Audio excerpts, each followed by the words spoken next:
নমস্কার, শিব শক্তি অ্যাস্ট্রো চ্যানেলে সকলকে স্বাগত জানাই। আশা করি সকলে আপনারা ভালো আছেন, ভালো থাকুন, সুস্থ থাকুন। আজকের ভিডিওতে আলোচনা করব কুম্ভ রাশিতে শনিদেব এবং মঙ্গলদেবের একটা জুতি বা যোগ, যেটা কিনা 15 মার্চের পরে তৈরি হচ্ছে।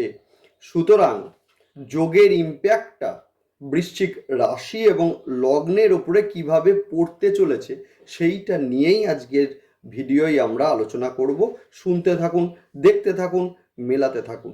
সেই সঙ্গে আমি বলবো অবশ্যই আপনারা চ্যানেলটিকে সাবস্ক্রাইব করে নেবেন। এই জন্যেই কি প্রতিটা ট্রানজিটের সঙ্গে সঙ্গে আমি আসি আপনাদের কাছে। দেখুন, প্রতিটা ট্রানজিট আমাদের ক্ষেত্রে কিন্তু ভীষণ ভীষণ ভাইটাল। যে কোনো সিদ্ধান্ত নেওয়ার ক্ষেত্রে দেখবেন আমাদের কিছু ভুল সিদ্ধান্তের জন্য আমাদের জীবনে কিন্তু সমস্যার সৃষ্টি হয়, যার জন্য কিন্তু প্রতিকারের জন্য আমরা বিভিন্ন জায়গাতে ঘুরি। সুতরাং অবশ্যই আপনারা গোচরগুলোকে ফলো করুন, সেই মতো সিদ্ধান্ত নিন। অবশ্যই আপনাদের ভালো হবে। অন্তত পক্ষে বলবো প্রতিকারের জন্য আপনাদের কোথাও ছুটতে হবে না। দেখতে থাকুন আপনারা ভিডিওটা। বৃশ্চিক রাশি, যেটা কিনা জল এবং স্থির রাশি, অর্থাৎ যা সিদ্ধান্ত এরা নেয় সেটা কিন্তু এরা করবেই, অর্থাৎ সেখান থেকে এদের কিন্তু টলানো মুশকিল। হঠাৎ করে রেগে যাওয়ার একটা প্রবণতা এদের কিন্তু থাকে, যেহেতু এই রাশি বা লগ্নের অধিপতি হচ্ছেন মঙ্গলদেব। সেই সঙ্গে বলবো জীবনে কিন্তু বাধা এলেও এরা কিন্তু বাধা কাটিয়ে নতুন উদ্যমে আবার কিন্তু কাজটাকে শুরু করে। মূলত বৃশ্চিকের জাতক বা জাতিকারা কিন্তু ঝামেলাতে জড়াতে পছন্দ করেন না। যদি এদেরকে ঝামেলায় জড়ানো হয়, এক্ষেত্রে কিন্তু এরা ভীষণ রেগে যান, অফেন্ডেড হন এবং ভয়ঙ্কর হয়ে ওঠেন। যাই হোক, এবার আমরা আলোচনা করব কুম্ভের শনিদেব এবং মঙ্গলদেবের একটা জুতি বা যোগ, যেটা কিনা আমাদের 15 মার্চের পরে তৈরি হচ্ছে। বর্তমানে মঙ্গলদেব অবস্থান করছেন মকরে। 15 মার্চ যিনি কিনা ট্রানজিট করবেন কুম্ভে। সুতরাং যেখানে আগে থেকেই কিন্তু শনিদেব অধিষ্ঠিত আছেন, সেই সঙ্গে শুক্রদেবও আছেন। অর্থাৎ কি, শুক্রদেব, শনিদেব এবং সেই সঙ্গে মঙ্গল একসঙ্গে জুতি মূলত 15 মার্চের পর থেকে কুম্ভে সৃষ্টি হচ্ছে। অর্থাৎ আমরা দেখব তিনজনকে। 15 মার্চ মঙ্গলদেব মকর থেকে ট্রানজিট করছেন কুম্ভে। যে মঙ্গল আপনাদের রাশি বা লগ্নের অধিপতি এবং একই সঙ্গে ষষ্ঠ স্থানের অধিপতি। বৃশ্চিকের ওপরে কিন্তু শনিদেবের ধাইয়া চলছে, আমরা জানি সেটা। যদিও রবির যে ট্রানজিট হয়েছে, যার ফলে কিন্তু ধাইয়ার এফেক্ট অনেকটাই বৃশ্চিকের ওপরে কম।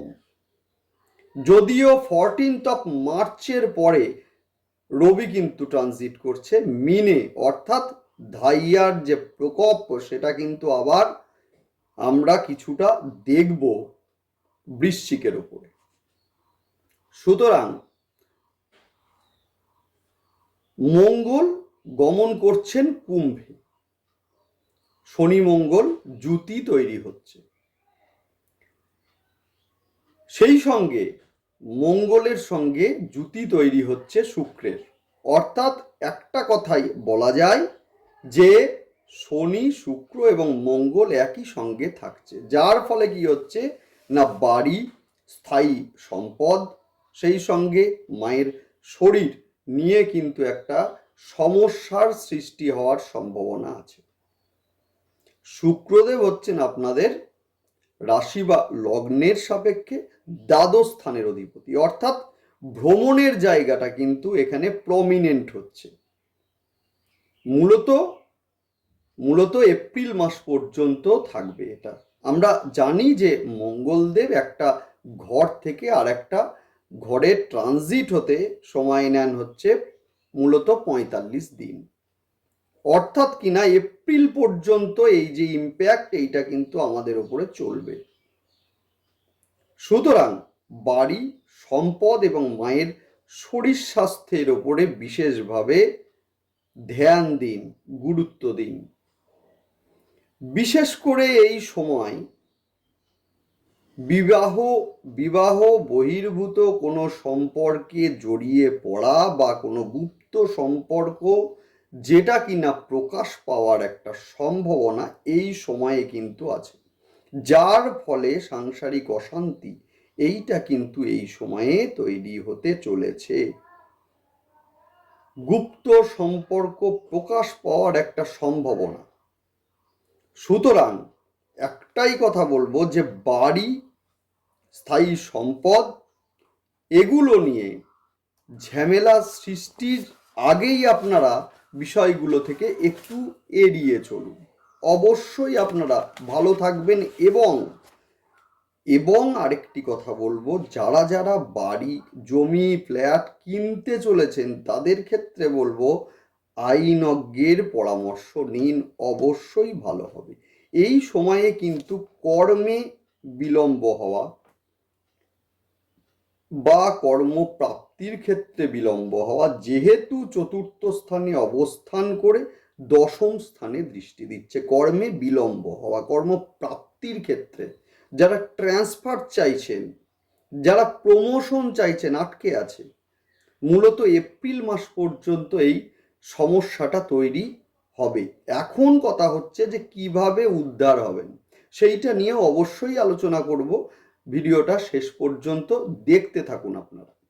যাই হোক, সেই সঙ্গে আরো একটা কথা বলবো, যেটা হচ্ছে যে প্রতিবেশীদের সঙ্গে একটা মতবিরোধ বা ঝামেলা সৃষ্টি হতে পারে, যেটা হাতাহাতির পর্যায় পর্যন্ত পৌঁছাতে পারে। সুতরাং মূলত প্রতিবেশীদের সঙ্গে এই সময়ে মেপে কথা বলুন।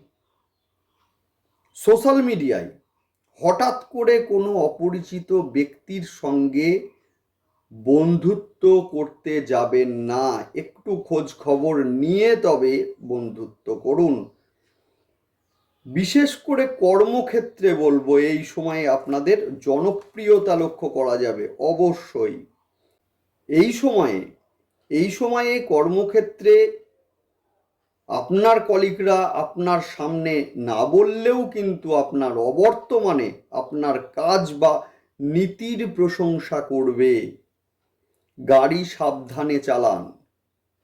অবশ্যই বিশেষ করে কর্মস্থলে যাওয়ার সময় গাড়ি নিয়ন্ত্রণে চালান। মূলত কোমর, হাঁটু বা পাজনিত সমস্যা নিয়ে যারা ভুগছিলেন এদের কিন্তু সমস্যা কিছুটা বাড়তে চলেছে। সেই সঙ্গে হঠাৎ করে চোট আঘাত লাগার মতো ঘটনাও কিন্তু এই সময়ে লক্ষ্য করা যাবে। নিজের রাগকে এই সময়ে কন্ট্রোলে রাখুন। হঠাৎ করে কিন্তু ধৈর্য হারানোর প্রবণতা যেটা কিন্তু এই সময়ে লক্ষ্য করা যাবে। যাই হোক, এবারে আসব নক্ষত্র অনুযায়ী বিচার। জ্যেষ্ঠা নক্ষত্রের জাতক জাতিকাদের বলবো আপনারা এই সময়ে হঠকারী সিদ্ধান্ত নেওয়া থেকে বিরত থাকুন। হঠাৎ করে কোনো সিদ্ধান্ত নেওয়ার ফলে কিন্তু আপনাদের ভবিষ্যতে বড়সড় বিপদের সম্মুখীন আপনারা হতে পারেন।